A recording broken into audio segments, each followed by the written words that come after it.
Okay, so this mini lecture will be talking about cognitive development and specifically the highlights of cognitive development in Piaget's, Vygotsky's, and information processing theories. Now, one thing that Piaget was really interested in the pre-operational stage, more than what children are accomplishing at this point, is their limitations, because he noticed that children in this age range really show uniformly the same kinds of limitations. And some of the specific limitations are egocentrism, problems with conservation, and problems with hierarchical classification. We're going to talk about each of these in turn. But essentially, what's happening in the pre operational stage is that children are not yet capable of mental operations. That's why they're called pre operational. And operations are simply mental actions that obey logical rules. Okay, and what you see from the preschool age child is their thinking tends to be a little bit illogical. Their thinking is very rigid. It tends to be limited to one aspect of a situation at a time, and it's also strongly influenced by the way things appear at the moment. Now, what we refer to this as is children being appearance bound, right? That they are very much fooled by appearance. And one of the earliest studies on children being appearance bound was conducted with an actual cat. Okay, so what they did is they had children come into the lab and they had a cat, and the cat was named Maynard. And all children that were preschool age were able to identify the animal as a cat. And then the experimenter placed a very realistic looking mask of a dog on the cat. So it was realistic in the sense that it had the same kind of fur, but the face of the dog was snarling, so it looked like a vicious dog.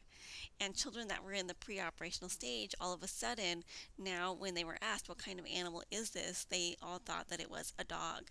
And they actually became afraid of the animal that they had just been playing with before and had correctly identified as being a cat.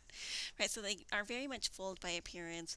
This explains why Halloween can be a really scary time for preschool age children because they really don't understand the distinction between appearance and reality. This is why television viewing can be problematic because children may not really understand what it is that they're viewing on TV and how that is different from reality. And we'll talk about some of these issues a little bit more. But let's talk more about each of these three limitations: egocentrism, conservation, and hierarchical classification.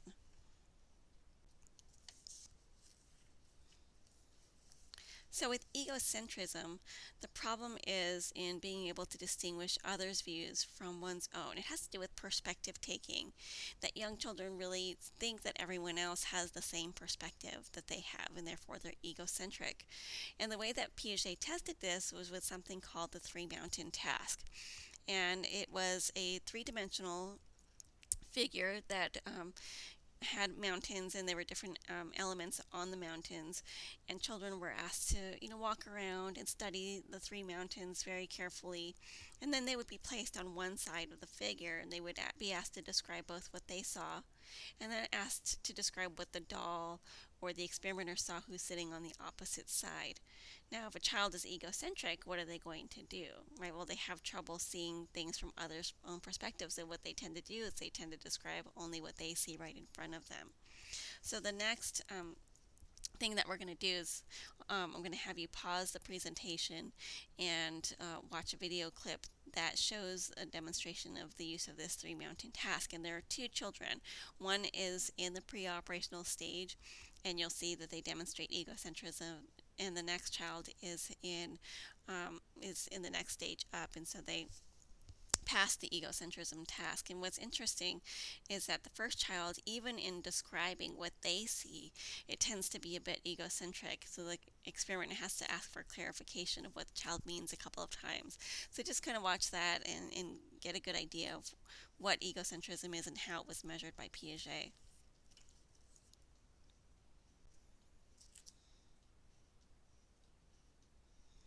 So go ahead and pause the presentation and watch the YouTube clip on the three mountain task as a measure of egocentrism. Okay, so let's talk about this task a little bit now that you've watched the video clip. You definitely saw a difference between the two children. And even though the second child, their vocabulary actually isn't quite as good as the first child, they seem to understand the problem better. But remember that one of the criticisms of Piaget is that he tends to underestimate children's ability. And part of that may be because of the kinds of tasks that he used. So think about this task. What is required of the young child to be able to do this task successfully? What it requires is stuff that we already know young children have limitations in. So it requires good memory, right? That you have to not only be able to identify what the objects are, but then you have to be able to remember what they are and where they were on the three mountain task. And so maybe the limitation that we're seeing from children on this task is not solely because of this tendency towards egocentrism, but because of just cognitive limitations in general, specifically memory that the task demands of the child and they simply don't have. Um, and so that could be a problem. And if you alter the task in some way to make it easier, then perhaps younger children would not show as much egocentrism. So that's sort of the criticism that involves Piaget underestimating children's abilities. But more serious, I think, is that what we tend to see is a lack of egocentrism sometimes from children's behaviors in the preschool age. And we also see the presence of egocentrism sometimes in individuals of older ages. And that's more of a problem for Piaget's theory because that tends to violate the rules of stage theory. If you remember the rules of stage theory, what stage theory implies is that all members of the species go through the stages in the same order, at about the same pace, right? And they all complete all of the stages. Also, once you progress to a new stage, you don't go back to earlier stages. Well, think about some things that we see in everyday life. Young children, even preschool age children, if they are speaking to an infant, they will tend to engage in motherese or parentese, right, where they kind of raise the pitch of their voice, speak in a melodic tone. They're Why would they do that if they didn't see that infant of having a different point of view, a different perspective from their own? We also see egocentrism in adolescents, and adolescents are certainly past the pre-operational stage and should no longer be egocentric, but we definitely do see some egocentrism. We'll talk about this when we get to adolescence, but adolescents tend to see themselves as being on stage and think that everyone's sort of paying attention to them. And they also tend to have something that's called the personal fable, where they think that they are just completely unique and that no one can see anything from their point of view, right? And so there's just something that is egocentric about that. And so we shouldn't continue to see egocentrism past the stage of pre-operational. And we should see egocentrism in every account, even in the case where the preschooler is talking to an infant. So these are just things to think about in terms of criticizing Piaget's theory.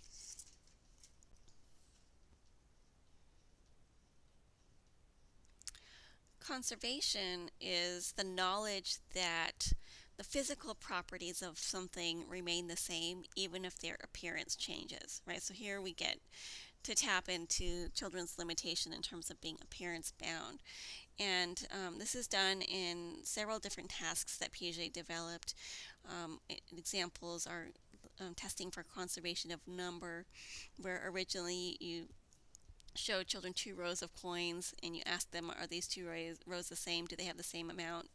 And then right in front of the child, the experimenter spreads out the coins in one row to be further apart, and then the children are asked the same question again. So are they the same number of pennies in each row, or does the new row have more?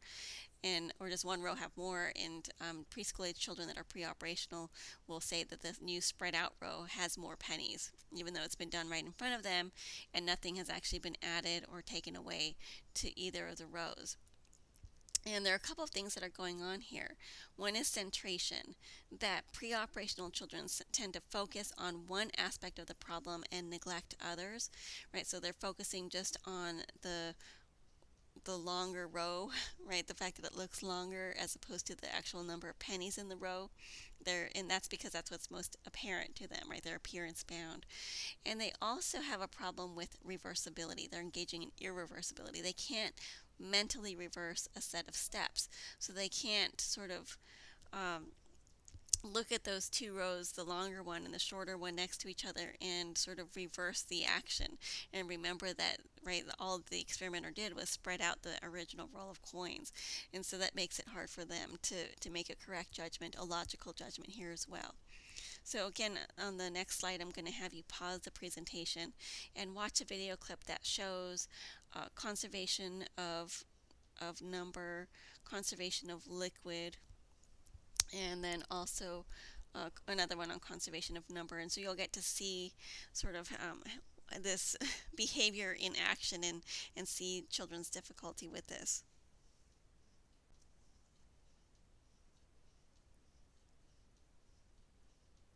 Okay, so go ahead and pause the presentation and watch the YouTube clip on conservation.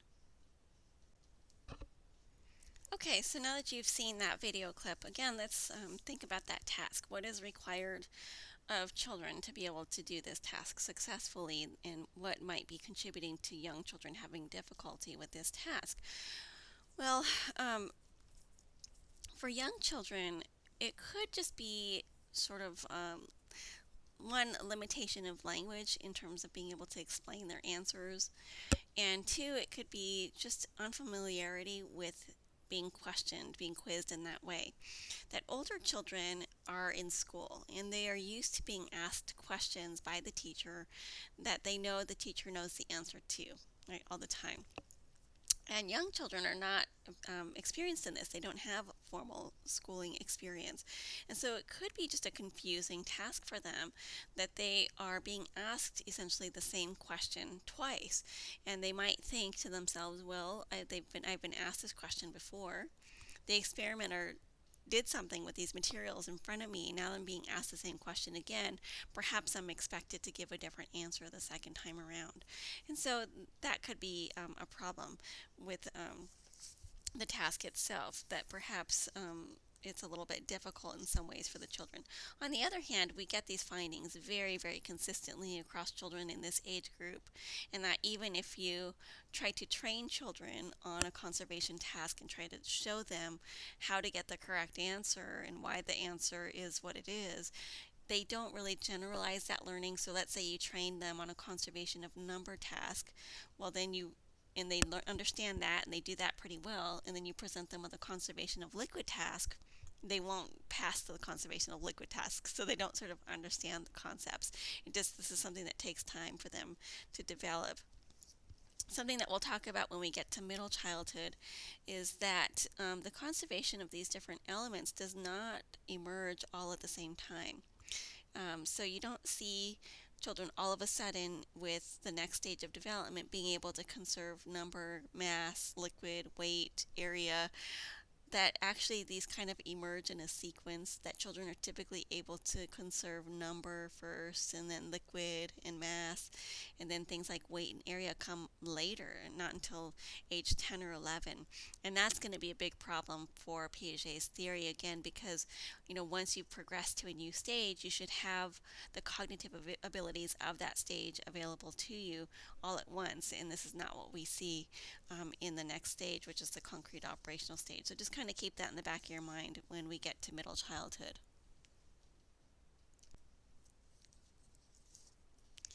Okay, Vygotsky we talked about briefly when we talked about theories in general early on in the semester. And Vygotsky's theory is a sociocultural theory of cognitive development. And he came up with the notion of the zone of proximal development, or ZPD. And what that is it's the distance between what a child can achieve when they're working on a task independently and what they can achieve when they have the assistance of a more skilled partner. So Vygotsky was not really all that interested in what children were capable of doing on their own. He was interested in how much they could learn or achieve when getting that guidance from someone that's more skilled in the community. And so you could imagine that children could have these different zones of proximal development, that you could have children that start out with an equal ability on a particular task, but then with help, one child makes lots and lots of progress, and then with the same help, the second child doesn't make very much progress, right? And so they would have different zones of proximal development. And what that does is it really situates learning in the social context, and it recognizes learning as something that's dynamic and very much influenced by the environment. So that's different from Piaget, because what Piaget did is he kind of presented children as these individual, sort of independent scientists exploring the world independently around them. And Vygotsky is saying it's more than that. That what we can't do is we can't actually separate learning and cognitive development from the social environment. That everything that we learn and that we develop is guided in some way by others that are more experienced than we are. Now, Vygotsky unfortunately wasn't around long enough to really test and get support for his theory, whereas Piaget lived into his 80s or 90s. Vygotsky died in his 40s of tuberculosis, and so he had these really great theoretical ideas but didn't have a lot of empirical support for them. And so other researchers, after discovering Vygotsky's writings, had to sort of come up with ways of measuring the ideas that Vygotsky presented. And early researchers came up with this idea of scaffolding.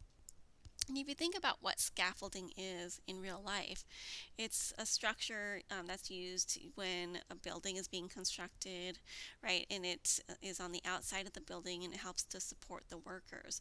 And the idea here is that more skilled partners are the scaffold, right? They scaffold children's learning. They support children's learning or their cognitive development as it's being developed.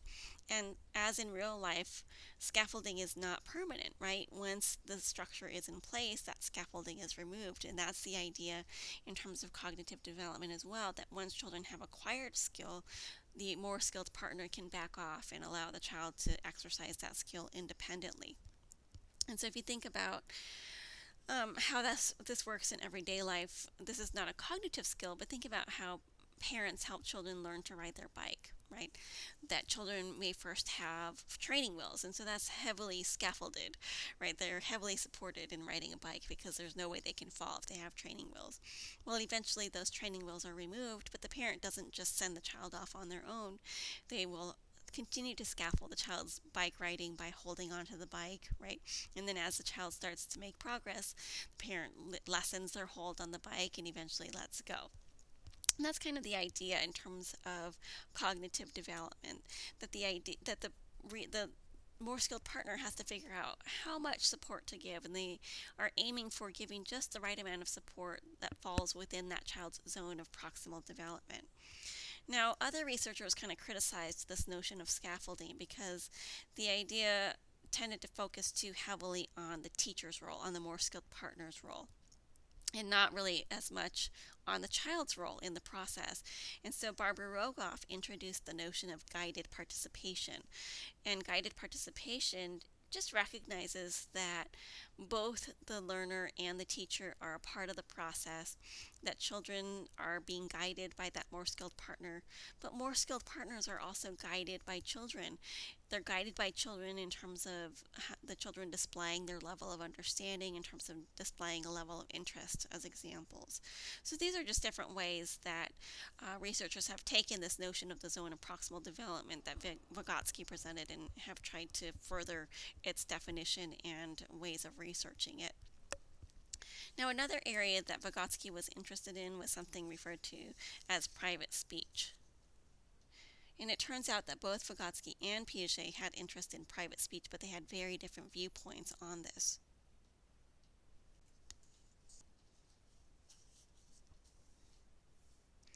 Now, if you've ever observed young children that are working on a task, let's say you have a young child that's working on a puzzle and the puzzle is pretty difficult, what they will do sometimes is they'll kind of talk themselves through it, right? They'll talk out loud to themselves. And we all will tend to do this, but what happens is eventually that outward speech becomes internal, it becomes more private. But Piaget called this kind of speech egocentric, that it was speech that was really just meant for the self, it didn't really serve any purpose. Vygotsky, on the other hand, really viewed this as a foundation for all higher cognitive processes. He really saw this as a way of scaffolding our own thinking. Essentially, right? That it helps to guide our behavior. And young children tend to use this kind of speech more when the task is difficult, after they've made a mistake, or when they're confused by the task. And so, um, he saw that this is a way that children kind of help themselves work through something that's difficult. And the way that he actually studied this was he would have one group of children working on a difficult task, and he would instruct them not to talk out loud while working on the task. And another group of children working on the same task were not given that instruction. And what he found was that the kids that were instructed not to talk out loud did significantly more poorly on that task than the children that were allowed to talk out loud if they wanted to work through the problem. So it looks like for young children, this kind of speech actually guides their learning, guides their behavior, and it continues to play a part. It just becomes more internalized and more private over time.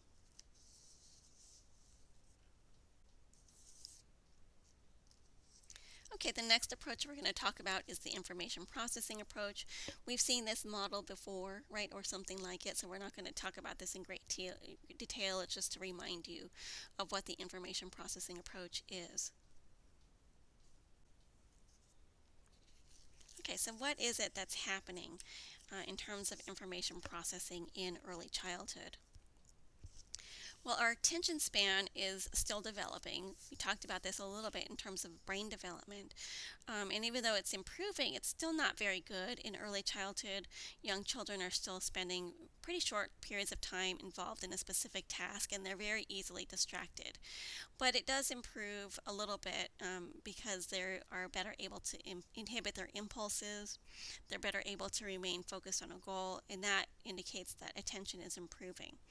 Now, part of attention is the development of planning. And planning as a skill, if you think about what that involves, it's sort of thinking out a sequence of acts ahead of time, right? So you have to plan um, what you're going to make for dinner. Well, you have to write down all of the items that you need. You have to get yourself to the grocery store. You have to find all of the items that you need in the grocery store. You have to purchase them. You have to get them back home, right? And then there's a series of steps that you have to follow, and you have to be planful about that.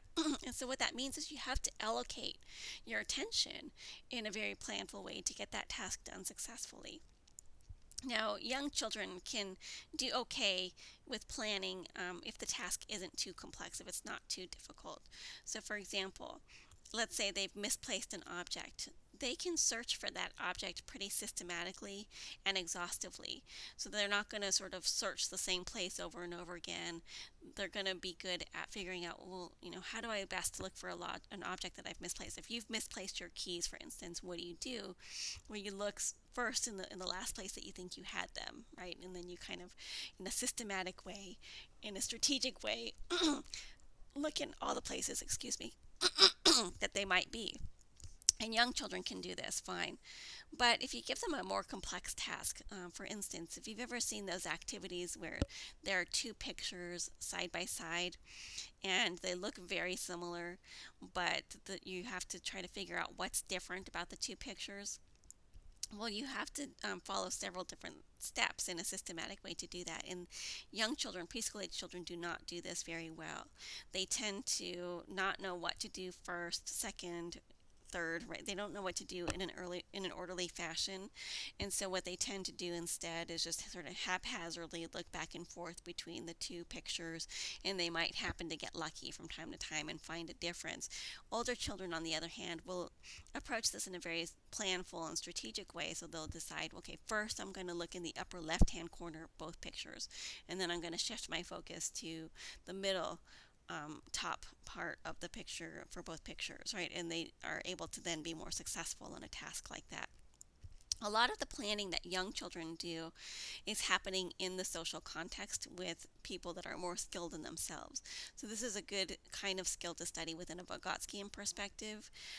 But if you think about it, when do parents and children plan together? Well, if they're, let's say, cooking something together, then they were going to follow the directions for in the recipe for cooking something. That's planful.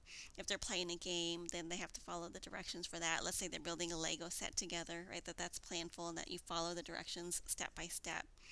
And so parents are really important in early childhood for helping children learn how to plan more effectively, and for giving them opportunities to actually plan their own daily activities, let's say when the child has free time. So we'll definitely see improvement in planning over time. It's okay in early childhood, but it becomes much better in middle childhood. Now, memory is improving steadily in early childhood as well. It becomes easier to study this as a researcher in early childhood because now preschoolers have language, and so they can describe what they remember, and so that's important. And if you look at the difference between something like recognition and recall, we talked about this, I think, before, right? So that recall just involves kind of freely trying to remember information without any cues, whereas recognition involves remembering with the help of some cues. So the difference between, for instance, a multiple choice test or an essay test. Preschoolers have really good recognition memory. So if you were to show a young child a set of 10 toys and then mix up those 10 toys with a bunch of unfamiliar toys and then ask the child to pick out only the ones they originally saw, 4-year-olds and 5-year-olds can perform that task nearly perfectly. So they have good memory for things like that. But recall is much poorer, even if they have good language skills. And the problem with recall for young children is that they don't have good memory strategies. What they're trying to do is they're trying to remember information verbatim.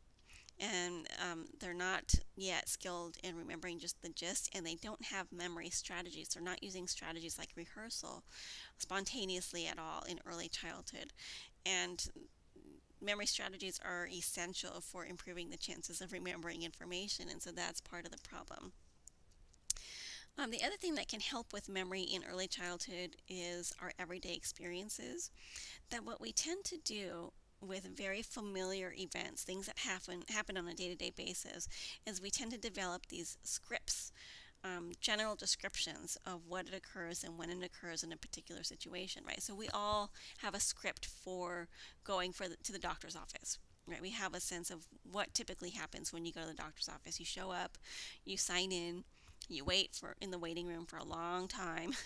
They call you back. You wait in the actual examination room for a long time. The doctor comes in, right? And so we have a script for what typically happens. And preschoolers will start to develop these scripts as well. Scripts can help you to remember events. They can also result in errors in remembering, right? So young preschoolers might have a hard time distinguishing between information that's in the script and what actually happened in a situation. They might remember things as happening in a situation that didn't happen but that were part of the script. Related to this,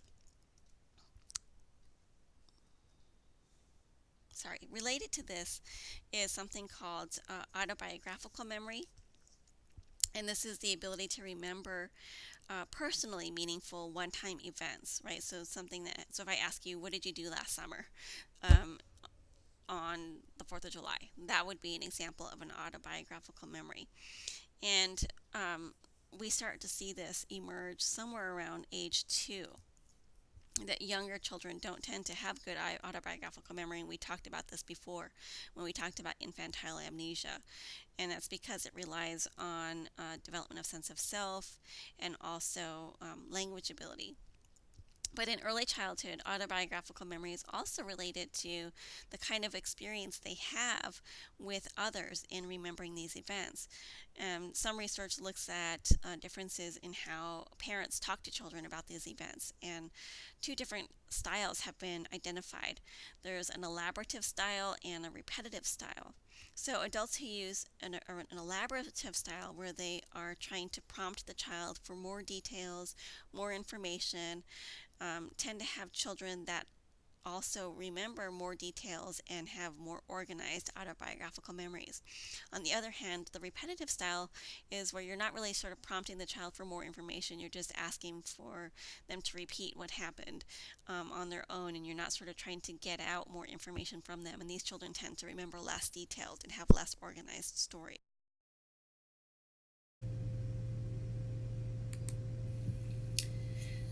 Okay, so the next thing that we're interested in is theory of mind. And this is also referred to as metacognition. It's sort of our thinking about thinking, right? Our thoughts about thought. And so as representational ability improves, we're able to now reflect on our own thought processes and start to construct what's called a theory of mind, a theory of how thinking works. And as adults, metacognition or theory of mind is really important because it helps us to interpret our own behavior, it helps us to interpret others' behavior, and it helps us to improve our performance on various tasks. Now, by the end of the first year, babies start to view people as intentional beings. That is, they start to understand that people have intentions and that they act on those intentions. And some of the evidence for this is that even infants and young toddlers, if they're imitating the behaviors of others, they will not imitate behaviors that were seen as being accidental. They will only imitate behaviors that they saw as being on purpose. By age 2, children have some understanding that others' perspectives can differ from their own. And so this actually goes against what Piaget would have suggested. If you look at language development, 2-year-olds' first verb words include words like think, remember, and pretend. So they're already sort of thinking about thinking, and that's reflected in the language that they use. Now, their understanding of theory of mind in general is limited. If you ask a 3 or 4-year-old, right, if you ask them if someone who's just sitting still is thinking, they're not really sure. They say, I don't know. That the person really has to be engaging in some behavior that makes it look like they're thinking for them to know that someone is thinking. But by age 4 and beyond, they do understand that people who are even appearing to do nothing can actually be thinking, because they realize, I sometimes am just sitting and thinking is taking place, and so that must mean for others that's also true. Also, from age 4 on, children start to engage in what's called false belief reasoning, that they realize that both beliefs and desires can determine our behavior, and they recognize that people's actions are sometimes guided by false beliefs, that sometimes people have beliefs that do not accurately represent reality, and that they can then act on that false belief. And false belief understanding is actually a very powerful tool for understanding ourselves and for understanding others. It's a good predictor of social skills. And what I want you to do in the next slide is to go ahead and watch a video clip on false belief task. What the experimenter does is they present the child with an object. They ask the child to identify the object. The child then is shown what is actually going on in the object and that it doesn't represent what they thought it did. And then the child is asked to say what someone who hasn't yet seen the object will think that it is. And young children prior to age 4 don't really understand this task, as you'll see from the video clip, and older children do finally understand it.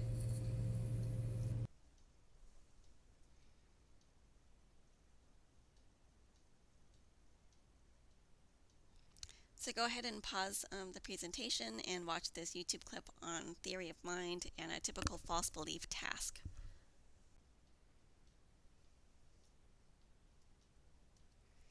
Okay, so now you've looked at that video clip, and you see sort of what the typical false belief task is. And as I said, having that understanding is a powerful tool for understanding yourself, or understanding others, and it's going to be a good predictor of social skills, because it gives you some idea of, what is the person's perspective in a particular situation, and understanding something about that person's perspective and how it differs from your own is really going to help you navigate that social interaction much more effectively.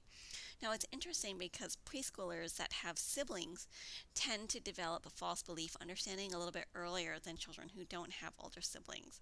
And if you think about why that is, well, part of it's just that when you have siblings, there are more people in the house, and so you're going to be exposed to more family talk about others' perspectives. But if you think about older siblings, they like to play tricks on younger siblings, right? And so that's going to give you some experience very early on with false belief understanding. And so children who have these older siblings tend to develop this skill a little bit earlier. Okay, so we're going to stop here, and then the next part of the lecture we'll be talking about emergent literacy, and we'll talk about early learning opportunities in different kinds of settings, like different types of preschools and daycare.